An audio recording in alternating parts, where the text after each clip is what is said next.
night air was cold on my cheeks, even from deep inside the cave, but it bothered me not, for I felt 100 times colder on the inside.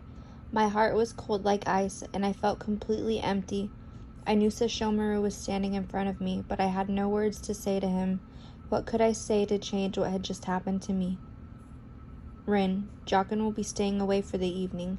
You need not worry about privacy tonight. To many people, Lord Sesshomaru would appear unmoved on the outside, but I knew better. I could see how sad his eyes were as they locked with mine. Behind the blank stare and monotone voice, I could always see what was truly there deep within. I sat against the cave wall near a fire that Jockin must have prepared earlier on, imagining the terrible images Lord Sesshomaru must have had playing in his mind. You must be so disgusted with me, I frowned.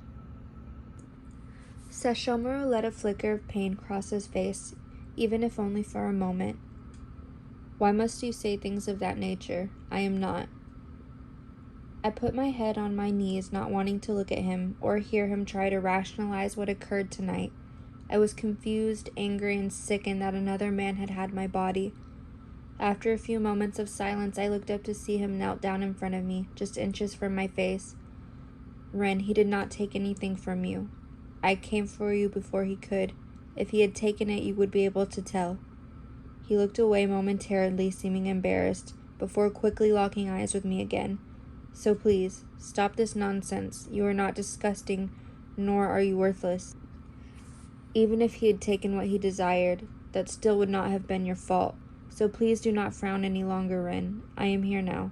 He gave me a brief and rash smile, chipping away at the ice that surrounded my heart, if only just a little.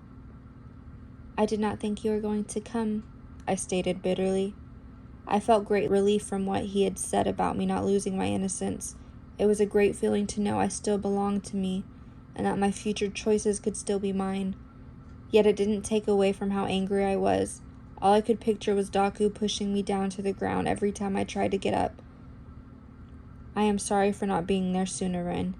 I know I have shamed you, but please forgive me. I have always come for you. Why would you believe that I would forsake you now?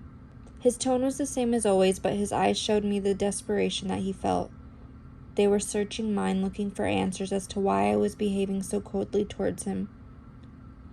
My lord, always is a strong word, but it is one that can be used when describing your devotion to protecting me. You have never failed me before, nor did you tonight, so please do not take my attitude as ungratefulness.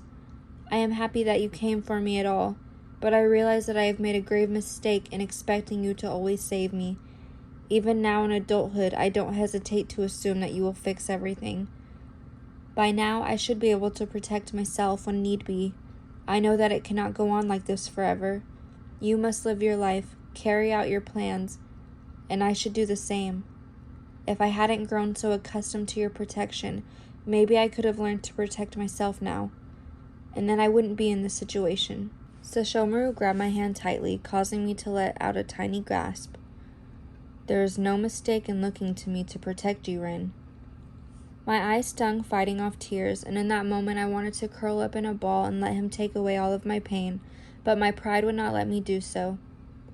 I am not your responsibility, Lord Sesshomaru, nor have I ever truly been. I am so glad that I have been a companion to you, but it is time for this friendship to end, or I will never make it on my own. At least for now, my lord, it is just too painful to continue on this way. You must know that being near you is hard for me as it is. I let a single tear fall from my eye, giving away my emotions more than I wanted to. I will be heading back to my own home tonight. Thank you for rescuing me once again. Sesshomaru looked at me with wild eyes, and for the first time in many years, he appeared to be losing complete composure in my presence. His eyes flickered red, and his hair appeared to begin floating upwards.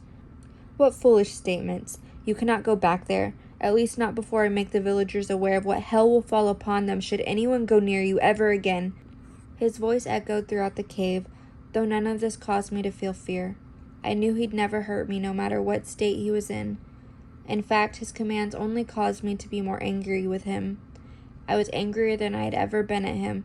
He was not listening to my words or taking into account how much pain it caused me to have him near me while we could not be together the way I yearned. I couldn't help but think deep down, had he not turned me away all those months ago, that this never would have happened. I wanted him to feel the pain he was causing me. "Oh, please," I scoffed. "I can take care of myself from here on out. I won't let my guard down again. Quit acting as if I'm still an orphan child. You don't need to insert yourself in my business any longer." I took notice of the pain, no matter how subtle, flicker across his face, and I wanted him to feel more. His eyes reverted back to normal, and his hair fell flatly back in place. "Besides, Kohaku can look after me if I need any assistance." I felt embarrassed deep down saying this, especially since Kohaku was truthfully no more than my friend. Nonetheless, if it would hurt Sesshomaru, it didn't matter what was true or not.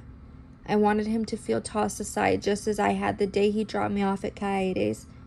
Before I could throw another verbal dagger his way, in a quick motion, Lord Sesshomaru pulled me into his chest, wrapping his arms so tightly around me that I could barely breathe. "I don't understand how you do this to me, or how I have ever let you so close enough to have such power over me." He growled through his teeth. "No other can protect you. I will allow no other to have your heart, Rin." My body turned into a puddle in his arms, and all my intentions of giving him a taste of his own medicine dissolved. "What are you saying, Lord Sesshomaru? I am still a human." I sobbed into his shoulder, confused and shaking. "I do not care. Deep down, I have never cared, Ren. I only wanted to protect you. Don't you understand that by now? I cannot live my existence if something happens to you. Truthfully, I've been selfishly protecting myself. I don't want to watch you die, Ren. None of this would be simple, but I have been made painfully aware what a fool I am for turning you away. Please know that I only did so because a life with me will not be easy for you. I never wanted it for you. I watched my enemies use you against me when you were a child, and now they will realize my feelings for you, and it will be much worse." "Lord Sesshomaru, I can—" He cut me off, placing his finger lightly on my lips. "I have now realized, though, that either way, no matter what choice I make, there will always be dangers, and all I can do is keep you close so that I can do my best to protect you. Many of my enemies know you are my weakness, regardless of where your head lay, and they will do anything to destroy their great dog demon's son. Losing you would destroy me, Rin. In addition to my own enemies, it's clear the human world itself is full of dangers for you." Lord Sesshomaru ran his fingers over the bruise on my arm, causing my breathing to become uneven from this unusual display of affection. My tears began to fall faster. "This should have always been my choice, though. I know the dangers. I always have." "I know," he whispered. "It is in my nature to try and protect you. Please know that all I have ever wanted was for you to be safe. I have suffered so much ever since I left your hut all those months ago, and it has been a great deal of torture to watch you with Kohaku, Rin," Sesshomaru reluctantly admitted. I pushed myself off of his chest so that he could see my eyes. "I only said such a thing to scare you, Lord Sesshomaru. There is nothing going on with him. Please believe me," I pleaded. He stared at me blankly. "I have been watching you, and at the very least, I see his affection for you is great. I made a mistake in letting this happen. I just wanted you to live a normal life. But that is done with, Rin." Sesshomaru inched his face closer to mine, causing me to back into the wall of the cave. He had both hands pressed up against the cave walls while I sat between his arms. "What are you doing?" I shakily breathed out. Our faces were so close our noses were almost touching, and the look in his eye was almost menacing. "Ren, you are mine. Should you choose to walk this path by my side, I will share you with no other. I need you to understand that." I felt conflicted inside, knowing that he was saying to me was that I had to stay away from Kohaku, because I could not see myself abandoning my friend. But for now, I would put aside that so I could enjoy this rare moment of emotion that he was displaying.